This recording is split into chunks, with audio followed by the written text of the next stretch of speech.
Boa tarde a todos, né? Meu nome é Indiara, eu sou fonoaudióloga, sou professora da Universidade do Vale Itajaí, do curso de fonoaudiologia, e hoje eu vou falar para vocês sobre audição de idosos, né? Esse foi o tema do meu mestrado em saúde pública, e quando eu montei a apresentação eu pensei que eram muitas coisas, né, para se tratar. E eu vou dar um panorama geral e quem sabe se despertar o interesse de vocês, a gente possa depois fazer um outro aprofundando algum tema. Então, a perda auditiva no idoso, ela é chamada de presbiacusia. A palavra presbiacusia vem de audição do velho, né? E o envelhecimento da orelha humana, ele é resultado cumulativo de vários fatores. O envelhecimento geneticamente determinado, mas também a exposição a ruídos ocupacionais e não ocupacionais, a nutrição, estresse, uso de medicamentos. E essa perda auditiva, ela tem uma característica de ser neurosensorial, ela afeta o ouvido interno e as vias auditivas, ela é normalmente bilateral, simétrica, ou seja, igual nas duas orelhas. E ela tem uma característica de ser lentamente progressiva. E esse é um dos fatores que dificulta a detecção, a aceitação da perda, né? Porque ela não se estabelece de um dia para o outro, ela vai se estabelecendo com o passar dos anos. Ela causa um maior comprometimento para ouvir os sons agudos, em geral. Então, a pessoa normalmente ela tem a queixa de que ela escuta, mas ela não entende. Isso tem a ver com essas características de tipo de frequências afetadas e do local da lesão. Então, a característica mais comum é dificuldade de compreensão da fala e intolerância a sons fortes, o que às vezes é difícil de entender também, porque o idoso ele pode ter a queixa de que ele escuta, mas não entende, e de que os sons fortes lhe causam desconforto. Então, para os familiares, isso às vezes é muito difícil. Eles falam, eu acho que ele escuta. Tem horas que ele escuta, tem horas que ele não escuta. E como é que ele não escuta se ele fica reclamando do som alto, né? A princípio a gente pensaria, bom, se a pessoa não escuta, o som alto não vai lhe causar desconforto. Mas é justamente o contrário. O tipo de lesão, né, que causa no ouvido interno, causa um efeito que é chamado de recrutamento. Então, para o som baixo, a pessoa não escuta, e o som forte, ela escuta com desconforto. Então, a perda auditiva no idoso, ela causa alterações no sistema periférico e central. Essa alteração nas vias auditivas causa dificuldades de processamento auditivo. Então, não é só escutar, é o que vai fazer com que escuta, né? Também as alterações de ordem cognitiva, que às vezes são associadas, dificultam também a compreensão da fala. A perda auditiva é importante no idoso? Bom, os dados mostram que 33% na faixa etária de 65 a 74 anos tem perda auditiva. Essa prevalência aumenta para 45% na faixa etária entre 75 e 84 e vai para 62% acima de 85 anos. E a gente sabe que hoje, né, nas nossas unidades de saúde, no serviço lá de saúde auditiva que eu trabalho, cada vez mais estão chegando pessoas com mais de 80 anos. Nós temos vários pacientes que são centenários. Então, a prevalência é uma prevalência importante. Em Itajaí foi feito um inquérito domiciliar e havia uma pergunta sobre como a pessoa avaliava, o idoso avaliava a sua audição, né? Censitário, então abrangeu toda a população, né? Foram 1.000 pessoas entrevistadas, e 1 em cada 4 idosos, ou seja, 25% do número de idosos, caracterizou a sua audição como ruim ou péssima. Então, esse é um dado bem importante que mostra a importância da gente ter atenção para esse tema. Então, a queixa principal do paciente vai ser: eu escuto, mas eu não entendo. Então, talvez a pergunta ideal para fazer para esses idosos não seja: você escuta bem? Porque eles dizem: eu escuto, só que eu não entendo. Então, a pergunta deve ser: você entende o que te dizem? Né? E outras queixas que são comuns e daí valem a investigação é o zumbido, né? Um estudo que a gente fez lá na universidade mostrou que 66% dos idosos com perda auditiva têm zumbido. Dificuldade para escutar rádio e TV, 43% relatou isso.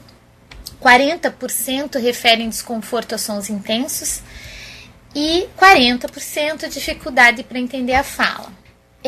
Eu mostro para vocês um audiograma, porque esse é o teste padrão ouro para avaliar a audição. Né? Essa audiometria ela é feita por fonoaudiólogos, né?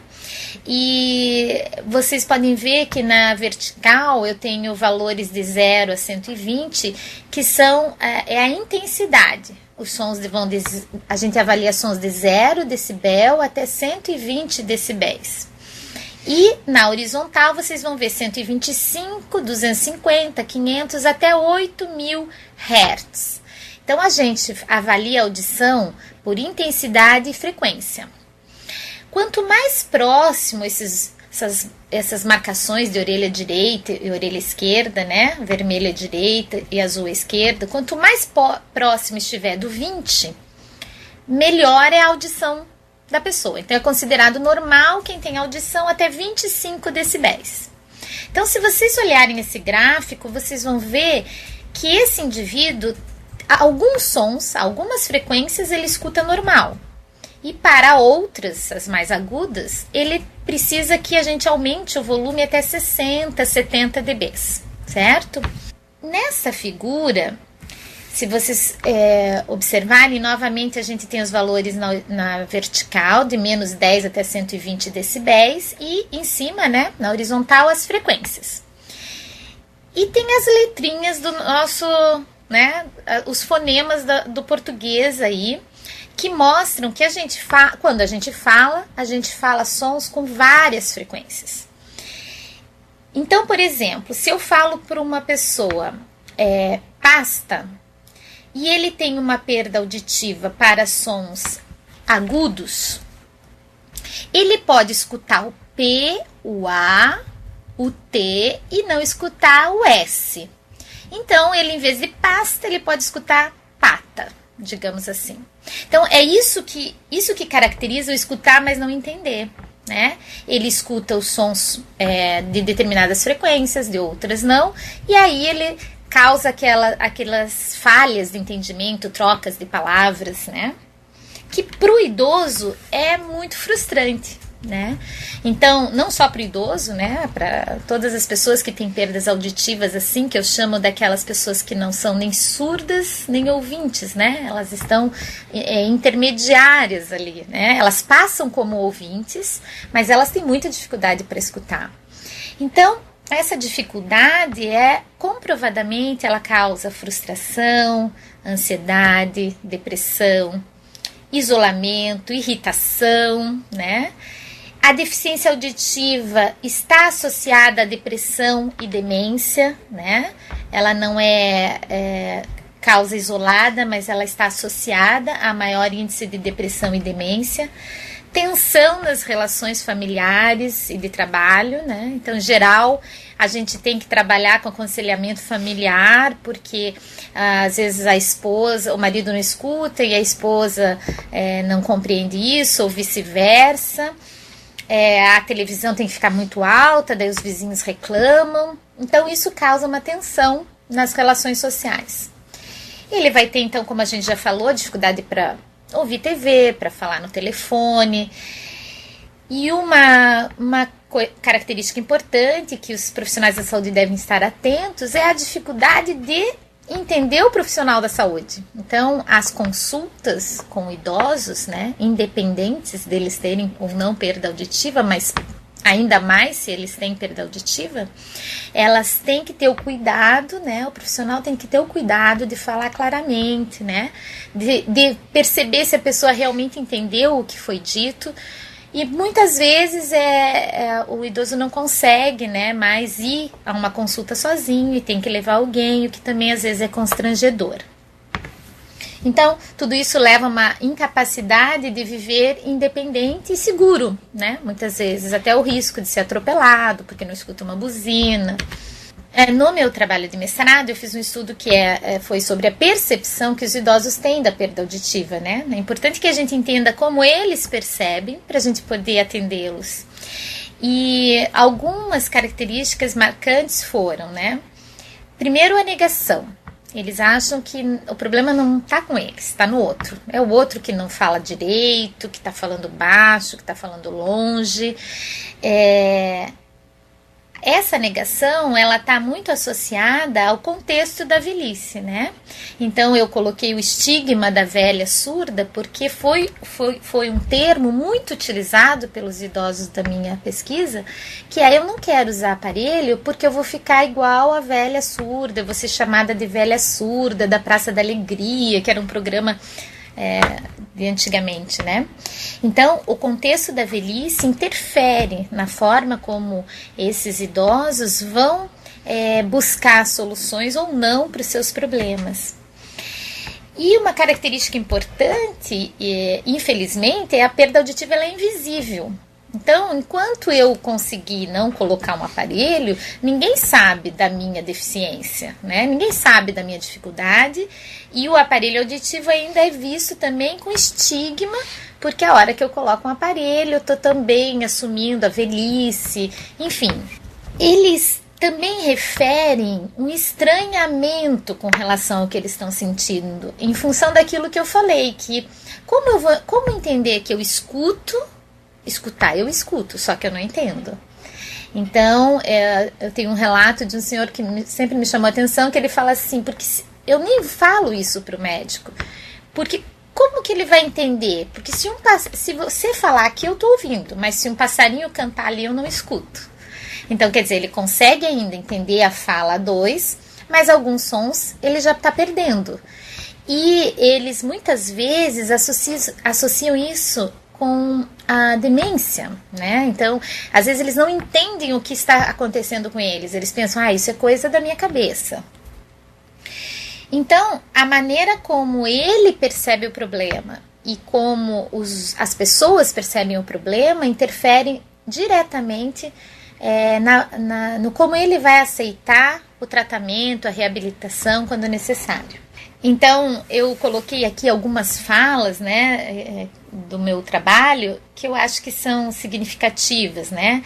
Então, é uma senhora que diz assim: não, eles não percebem, né? A família não percebe, os amigos não percebem, porque eu não digo nada. E ela completa, né, que ela tem vergonha de dizer que ela não escuta. É ruim chamarem a gente de velha surda. Meu marido acha que eu não escuto, mas é ele que não fala direito, né? Então a culpa tá no outro, não tá em mim. Uma senhora de 72 anos, ela teve essa fala, né? O doutor disse que eu sou muito nervosa. E enquanto eu escutar, referindo-se ao fato de que ela não é totalmente surda, é melhor esperar para usar o aparelho depois. Então aí mostra a percepção do médico em relação ao uso desse equipamento, né?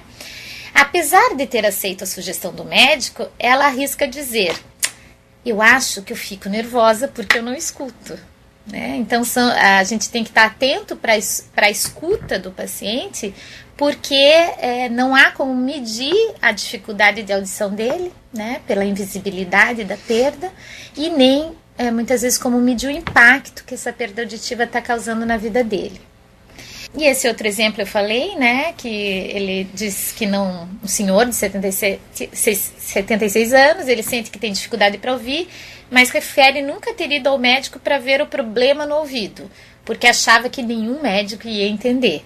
Porque eu escuto vocês falando aqui, mas se um passarinho piar ali na frente, eu não escuto. Então, o que é isso que eu tenho?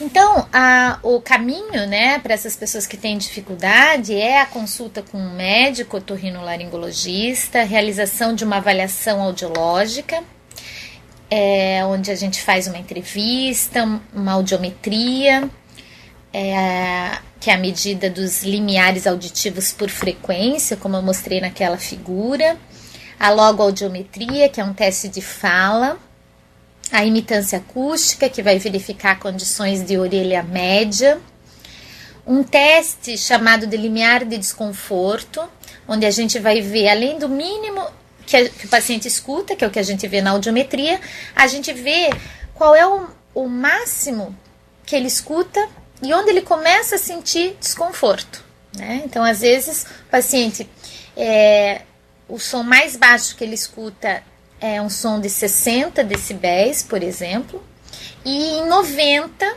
ele já tem desconforto. Ou seja, eu aumentando um pouquinho o som para ele, já é desagradável esse som. E algumas vezes, dependendo da necessidade, a gente também faz avaliações eletrofisiológicas, que é o potencial evocado auditivo de tronco encefálico e as emissões autoacústicas, mas são exames que daí são mais específicos para alguns casos. Tá, aqui eu mostro outro audiograma, né? Aqui, se vocês recordam do que eu falei, vocês já veem que para todas as frequências ele tá em torno de 40, 50, 60 dBs, né? Então, esse paciente aqui já tem uma perda de audição que a gente chama de moderada. Essa perda auditiva, conforme esses sinais vão ficando mais para baixo, ela vai passando de uma perda moderada para uma perda severa, profunda, até profunda. Esse é um resultado do outro teste, a imitância acústica. E então, qual o tratamento, né, para esse indivíduo que tem perda de audição?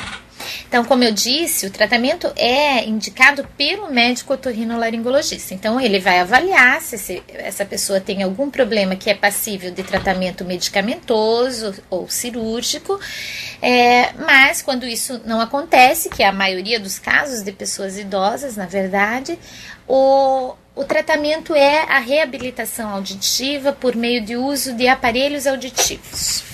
Então, qual a importância, né, do indivíduo que tem uma deficiência auditiva, mesmo que com pouca perda auditiva, digamos assim? Qual a importância dele usar o aparelho e não esperar até que a perda auditiva fique maior, né? Isso tem relação com a plasticidade cerebral e com o fato de que a privação auditiva, né, ela causa, a privação auditiva causada por uma ausência de experiência auditiva, quer dizer, se eu não escuto bem e eu não escuto determinados sons por um longo período, eu vou ter um declínio na habilidade auditiva e daí a importância da amplificação e do treinamento auditivo. O que eu quero dizer é que quanto mais tempo eu estiver em privação auditiva, maior é o declínio nas habilidades auditivas. Se eu esperar 20 anos, eu tenho 20 anos, há 20 anos começou a perceber que tinha perda auditiva, agora ele vai buscar auxílio. E agora ele já tem uma perda moderada, severa, então ele está muitos anos sem ouvir. Quando a gente coloca o aparelho auditivo e reintroduz essa estimulação auditiva, pode ser mais difícil a adaptação. Então, quanto antes ele for adaptado para poder ouvir novamente os sons, melhor. Então, a privação auditiva, ela é a redução da informação auditiva no cérebro, que induz mudanças funcionais significativas no sistema auditivo central. O uso do aparelho auditivo minimiza os efeitos da privação auditiva. E uma coisa importante, porque muitas vezes o paciente diz, mas eu quero usar, mas eu vou usar um aparelho só. Então, é importante também saber que a estimulação binaural, ou seja, das duas orelhas, ela previne também os efeitos da privação auditiva tardia. Então, digamos que o paciente tem perda auditiva igual nas duas orelhas e a gente coloca aparelho auditivo apenas de um lado. Isso vai fazer com que a outra orelha fique em privação auditiva. Então, isso tem que ser muito bem avaliado pela fonoaudióloga, pelo fonoaudiólogo que vai adaptar os aparelhos, para ver se a adaptação binaural não é a mais adequada. Então, logo após a introdução de um novo estímulo, o paciente pode estranhar o som que está ouvindo. E ele vai precisar se habituar com esse estímulo após um determinado período.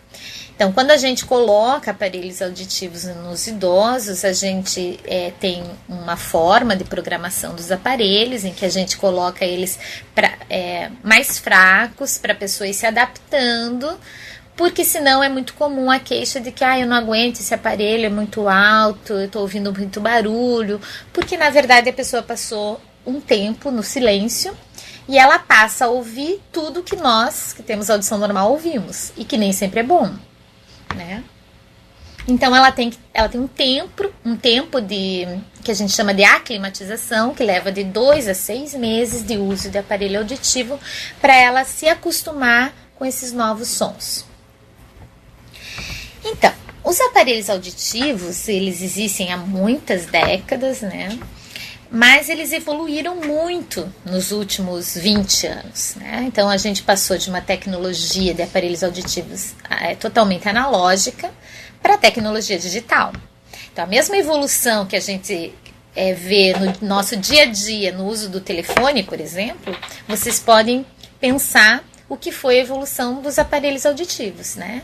Então hoje os aparelhos auditivos têm muitos recursos para tentar minimizar as dificuldades auditivas das pessoas, né? Então eu tenho filtros para que o paciente não escute o som, os ruídos ambientais, eu tenho filtros para que ele não se incomode com o barulho do vento, eu tenho formas de comprimir o som para que os sons altos não causem desconforto.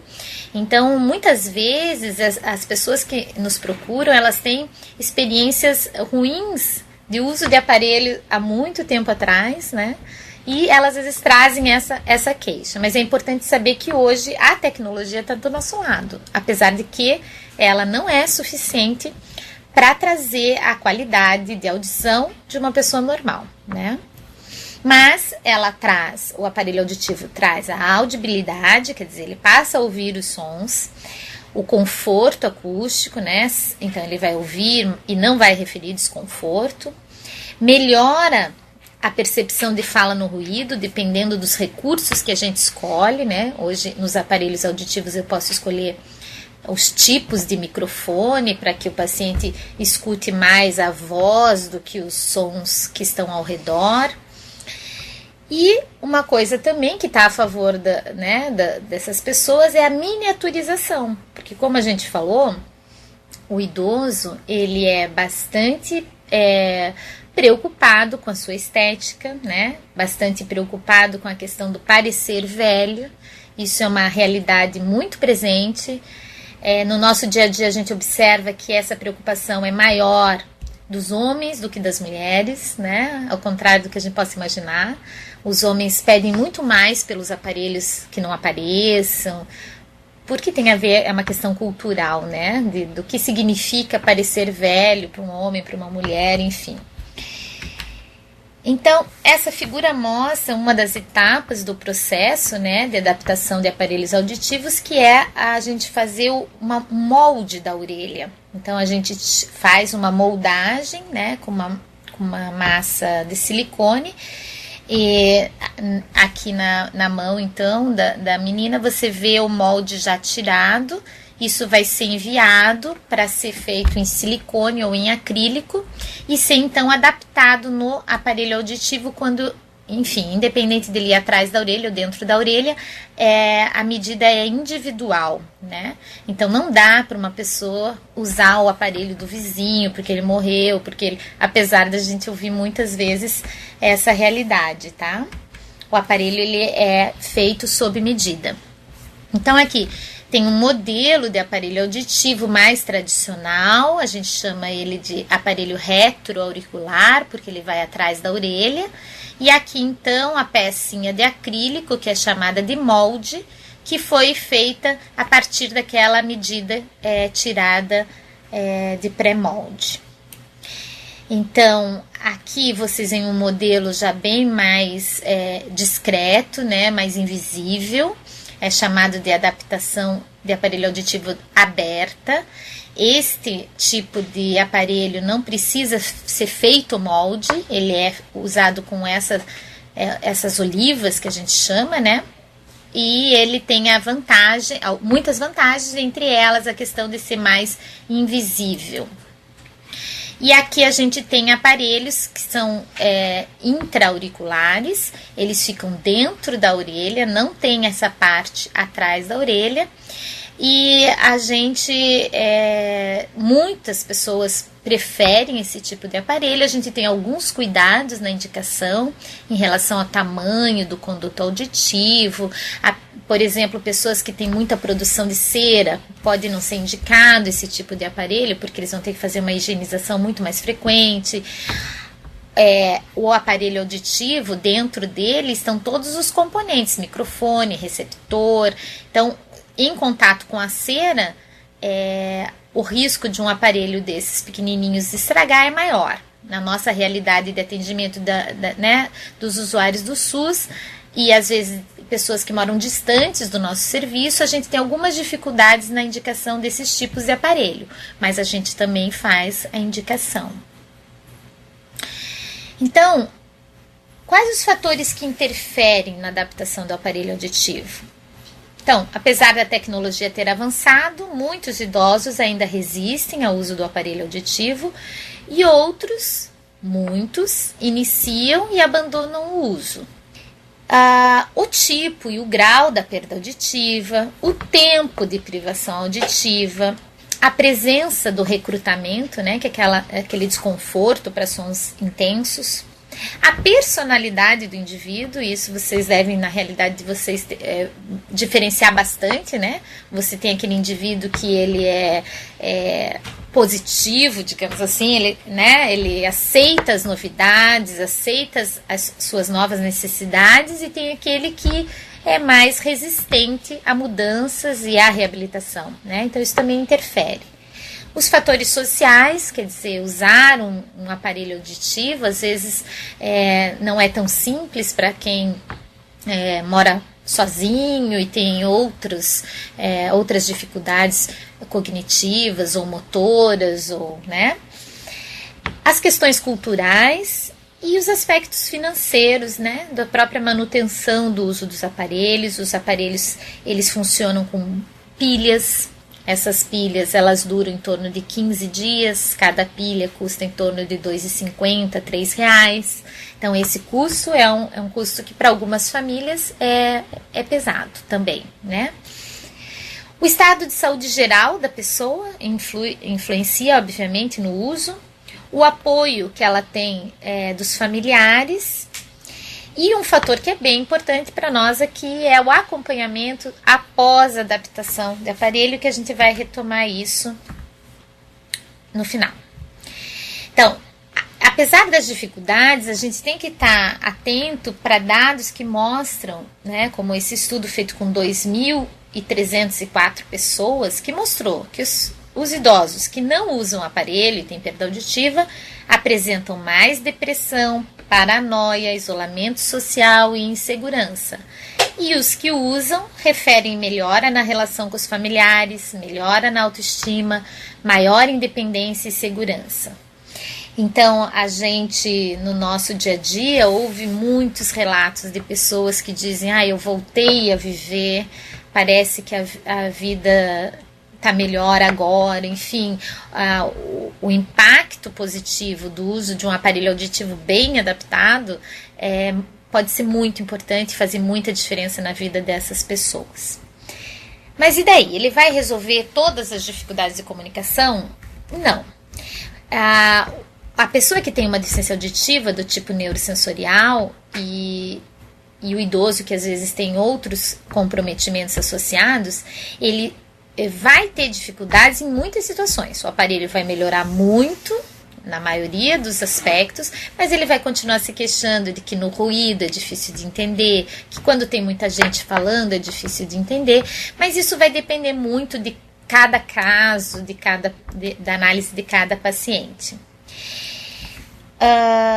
E quais as dificuldades mais comuns no uso dos aparelhos? Então, vai desde o manuseio, às vezes coisas muito simples. Nós estamos tentando nos aproximar da atenção básica justamente para fazer essa parceria, porque são coisas muito simples. Muitas vezes os pacientes, nós temos um serviço que atende 53 municípios, e às vezes o paciente se desloca 100 quilômetros, 150 quilômetros para chegar lá, e a gente vê que a pilha, era só trocar a pilha, né?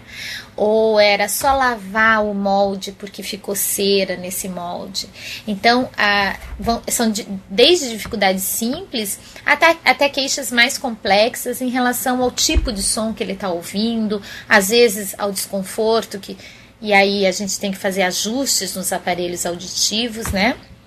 Então, eu penso que é importante para quem está na atenção básica se preocupar com a identificação dessas pessoas, né? Ficar atento para mais essa questão, né? Será que ele não está me entendendo porque ele é velho, porque ele tem uma demência, ou será que ele não está escutando simplesmente o que eu estou falando? Então, a audiometria é o teste padrão ouro, né? Mas existe um teste que está no caderno de atenção básica, que é o teste do sussurro, que é um teste simples, né? Que não vai dar uma medida da audição, mas você vai se aproximar da pessoa por trás, sem que ela veja os seus lábios, né? E você, a mais ou menos 30 centímetros, e você vai sussurrar uma pergunta. Como que é seu nome? É a pergunta padrão, mas pode ser outra coisa. Quantos anos o senhor tem? Se a pessoa não responder a esse sussurro, seria já um indicativo de que ela precisaria de uma avaliação. Mas antes de encaminhar para avaliação, é importante verificar se ela não tem cera nos ouvidos, né? Então, sempre a gente pede, antes de encaminhar para qualquer avaliação, fazer a verificação da cera. A cera não quer dizer que, tirando essa cera, a pessoa vai ouvir melhor e que vai resolver o problema auditivo dela, mas ela também não deve fazer uma audiometria se ela tem cera nos ouvidos, né? Então, a verificação da presença do cerume é importante, mas o caderno de atenção básica, né, do Ministério da Saúde sobre o envelhecimento e saúde da pessoa idosa, ele sugere, então, o teste do sussurro como uma triagem, né, associado a questões simples como perguntar se ele compreende a fala em situações sociais, se ele consegue entender o que ouve no rádio e na TV, se ele tem necessidade que as pessoas repitam o que é falado para ele, se ele sente zumbido, se ele fala alto demais, se ele tem preferido ficar só do que ir a reuniões sociais, né? Então, são perguntas simples que podem ser feitas para tentar identificar a pessoa que tem dificuldade de audição. Como eu falei, sempre verificar a presença de cera. E aí, mais nos aspectos, né? Então, existe uma portaria de saúde auditiva do Ministério da Saúde que estabelece alguns critérios para que os aparelhos auditivos sejam concedidos pelo SUS. Um deles é o grau da perda auditiva, tá? Então, às vezes, o paciente pode ser encaminhado para um serviço de saúde auditiva, ele ter uma perda de audição leve e, devido a esses critérios, ele ainda não recebeu os aparelhos auditivos. Ele fica em acompanhamento para a gente ver a evolução do quadro. Bom, mas então, como ser atendido em um serviço de saúde auditiva? O estado de Santa Catarina, assim como o Brasil todo, tem uma organização de rede de saúde auditiva.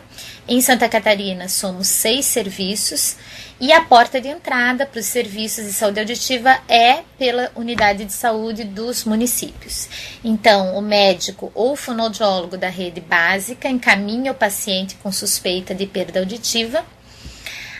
A Secretaria Municipal de Saúde de cada município abre um processo via TFD, né, tratamento fora domicílio, e faz o agendamento do usuário pelo CISREG para os serviços de saúde auditiva. Então, cada região de Santa Catarina tem um serviço de referência. Os serviços são em Florianópolis, Chapecó, Joinville, Jaraguá do Sul e Itajaí, que é o serviço que eu sou responsável técnica, na Univale. Então, só para ter uma ideia da distribuição dos serviços por área, né? Então, para cada área, para em torno de 1,5 milhão de habitantes, um serviço. E daí, quando o paciente chega no serviço, ele vai fazer uma avaliação com o médico otorrino, com uma psicóloga, com o assistente social, e com a fonoaudióloga ele vai fazer os exames de audição, e se o médico indicar o uso de aparelho, ele vai fazer o molde, a fonoaudióloga vai fazer a escolha do aparelho auditivo, vai programar esse aparelho auditivo normalmente via computador, e vai fazer o acompanhamento mensal e anual. Mensal, logo que ele recebe o aparelho, um mês depois ele tem um acompanhamento, e depois ele tem um acompanhamento anual. Para muitos casos, além do acompanhamento anual, é necessária a terapia fonoaudiológica, e os serviços também oferecem. Mas a grande questão e a nossa grande necessidade é o acompanhamento nos municípios, né? A gente tem feito programas de capacitação, a gente tem chamado os fonoaudiólogos dos municípios. Nós sentimos, assim, muitos municípios que não têm NASF, né? Então fica mais difícil a aproximação para que o fonoaudiólogo faça a ponte, né, entre o nosso serviço e a equipe de estratégia de saúde da família. A gente tenta buscar nos municípios as redes de apoio, grupos de idosos, muitas vezes para fazer o acompanhamento, né, para a parte social desse indivíduo. E a gente busca que os municípios procurem resolver os pequenos problemas. E a gente sabe que para isso há necessidade de treinar as equipes e levar esse conhecimento para vocês. O Serviço de Saúde Auditiva da Univale está totalmente aberto para esse tipo de capacitação, né, e de apoio para as unidades de saúde. E vou terminar com algumas estratégias de comunicação que são úteis para uso com qualquer usuário, né, mas em especial com pessoas que têm dificuldades de audição e pessoas idosas. Então, quando falar com eles, não exagerar no movimento da boca, né? Não cobrir a boca com a mão. Vocês vão perceber que se eu cubro a minha boca, para qualquer pessoa fica mais difícil de entender. Falar claro, pausado, né? Não falar muito rápido. Falar de frente para que a pessoa possa olhar os teus lábios. Falar um pouco mais alto, mas sem gritar. O grito só irrita a pessoa que tem deficiência auditiva. Repetir a mensagem quantas vezes for necessário. Usar expressões faciais, gestos que ajudam a compreensão. Uma coisa muito importante para a gente que está na saúde é se certificar que ele entendeu a orientação que você deu, né? Será que ele realmente escutou como é que é para tomar esse remédio? Ou qual é o cuidado que ele tem que ter com o aparelho, por exemplo? E não demonstrar-se frustrado, irritado, né? Porque para conversar com essas pessoas a gente tem que ter, às vezes, um pouco mais de paciência, um pouco mais de tolerância, mas essa postura do profissional ela é importante para que essas pessoas consigam desenvolver melhor a sua comunicação. Então agora, né, deixo para as perguntas. Paial perguntou se o zumbido não pode ter a ver com perda de dimensão vertical por desgaste de próteses, por exemplo. Então, o zumbido é um sintoma que pode estar relacionado a muitos outros problemas, né? O que a gente sabe é que em torno de 90% das pessoas que referem zumbido, elas têm perda auditiva. E 10% não tem perda de audição e tem por N causas, né? Desde problemas de coluna cervical ou problemas relacionados até ao uso de próteses ortodônticas, né? Eu não sei exatamente que tipo de prótese ele está falando, mas então a investigação do zumbido, o zumbido é apenas um sinal, tem que ser investigada qual é a causa. Muitas vezes a causa é a deficiência auditiva, então ele também é um sinal de perda auditiva, mas pode ter outras causas. Então, eu agradeço, né, as pessoas que estão aí ouvindo, agradeço o convite do Telesaúde para participar desse workshop. Eu acho que a intenção inicial é apresentar o problema e talvez a gente possa depois tratar de outros assuntos. O que eu quero só dizer para vocês é que hoje, só no nosso serviço de saúde auditiva, que ele tem, nós estamos funcionando credenciados ao SUS desde 2005, nós temos mais de 6.000 pessoas que receberam aparelhos auditivos pelo Ministério da Saúde. E essas 6.000 pessoas, elas voltam para os seus municípios e precisam do apoio de quem está lá na atenção básica, né? Então a gente quer muito poder auxiliar as equipes a prestar esse apoio para essa população. Muito obrigada por vocês me ouvirem.